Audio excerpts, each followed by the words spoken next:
Hola, buen día. Yo soy María de Los Ángeles Galindo Morales y les voy a hablar sobre la amplificación basada en secuencias de ácidos nucleicos, que por sus siglas en inglés eh, se dice como NASBA.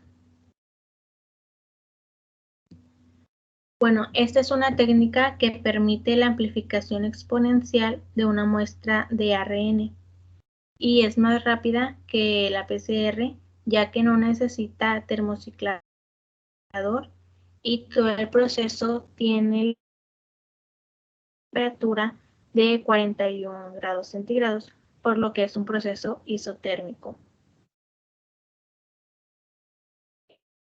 Estos son los componentes principales que se necesitan para que inicie la reacción, los cuales son una muestra de ARN que se desee amplificar, enzimas que catalicen la reacción, puede ser la retrotranscriptasa, que esta enzima reconoce la molécula de ARN molde y genera una molécula de ADN complementaria.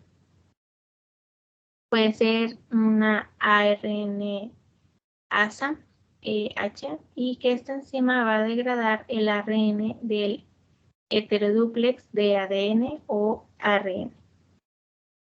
Y otra enzima que se utiliza es la ARN polimerasa de T7.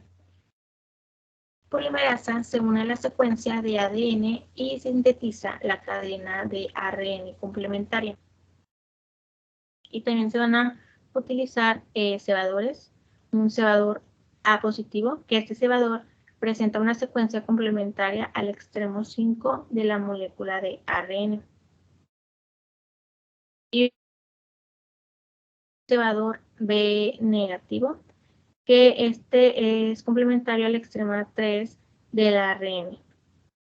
Y además presenta una secuencia promotora de T7 en 5'.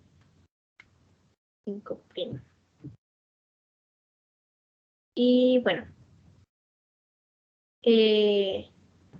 tiene etapas en la que se divide en dos fases principales. La primera fase está compuesta por 6 pasos únicos y secuenciales, mientras que la segunda fase presenta otros 6 pasos, pero que son asincrónicos y cíclicos. Durante todo este proceso, la muestra se va a mantener a una temperatura constante de 41 grados centígrados. Y aquí, en la fase 1 de la técnica NASBA, es que, en primer lugar, se adiciona el ARN de estudio, el cebador negativo y todas las enzimas, que es la RT, RH y T7P. Proceso, el cebador B negativo reconoce el extremo 3 del ARN y se une a él.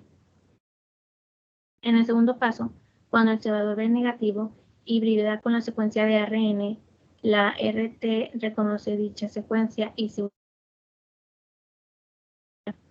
lo que va a ocasionar que se inicie el proceso de elongación y la síntesis de una molécula de ADN complementario negativo. La molécula de ADN generada va motor T7 en el extremo 5'. Y el tercer paso es cuando la RH degrada la hebra de ARN del heterodúplex, liberando la hebra de ADN complementaria de la diana.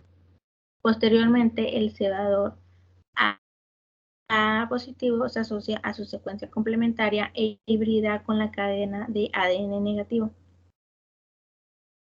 El quinto paso es cuando la RT se une al cebador y comienza a polimerizar, generando una nueva hebra de ADN complementaria a la anterior. Y la nueva cadena generada presenta la secuencia promotora T7P. El sexto paso es cuando la T7 ARN polimerasa reconoce su promotor y se asocia a él, lo que va a transcribir numerosos ARN complementarios de la cadena original. Y bueno, con este paso es donde finaliza la primera fase del NASMA, en la que a partir de una molécula de ARN diana se genera una mezcla de ARN diana negativo. Y un cDNA bicatenario con un promotor T7.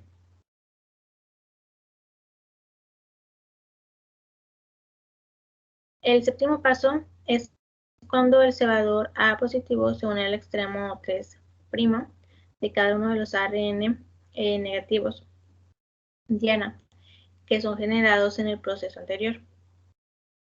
Después, las cadenas de ARN hibridadas con el cebador A positivo son reconocidas por la RT, que inicia un proceso de polimerización, generando nuevas hebras de ADN positivo que permanecen formando el heterodúplex ADN o ARN. El noveno paso es cuando la RH degrada el ARN del heterodúplex, liberando hebras de ADN positivo, diana. Y el décimo paso es cuando el cebador B negativo se une al ADN diana. Después, la RT se asocia a dicha estructura y esta comienza a polimerizar, generando nuevas cadenas de ADN negativo. En el siguiente paso, la T7P va a reconocer su promotor y comienza a transcribir nuevos ARN complementarios negativos de la diana original. Esta segunda fase es cíclica, por lo que la secuencia se copia millones de veces y se consigue una amplificación muy eficiente. Además, en cada ciclo la secuencia diana no se copia en dos como sucede en la PCR, sino que se copia tantas veces como la T7P pueda, que es alrededor de 1000. Y bueno, para amplificar ADN obtenido se añade un paso de desnaturalización para hacer que la sonda B negativa hibride y hacer que la retrotranscriptasa comience a polimerizar el ADN. Y bueno, estuve viendo artículos y que se llama Amplificación basada en secuencias de ácidos nucleicos NASBA para la identificación de microbacterias, me pareció interesante. Aquí en este artículo mencionan que se investigó la amplificación basada en secuencias de ácidos nucleicos para la identificación de micobacterias, en donde se seleccionó un conjunto de cebadores de una región altamente conservada de la secuencia de ARN ribosómico 16S de micobacterias, intercalando una secuencia variable para realizar la amplificación del ARN micobacteriano. Sondas específicas de especie para el complejo Mycobacterium tuberculosis, Avium para tuberculosis y Mycobacterium intracellular. Y bueno, esos se hibridaron en solución con los ácidos nucleicos amplificados de 10 micobacterias patógenas y 11 bacterias estrechamente relacionadas en un ensayo de gel ligado a enzimas que es mejor conocido como ELGA, y se demostró que cada sonda se hibridaba con el ARN monocatenario amplificado de la especie correspondiente, por lo que NASMA identificó correctamente 32 aislados clínicos de cepas de Mycobacterium tuberculosis de diferentes partes del mundo, utilizando la sonda específica del complejo antes mencionado. Y estas son mis referencias bibliográficas.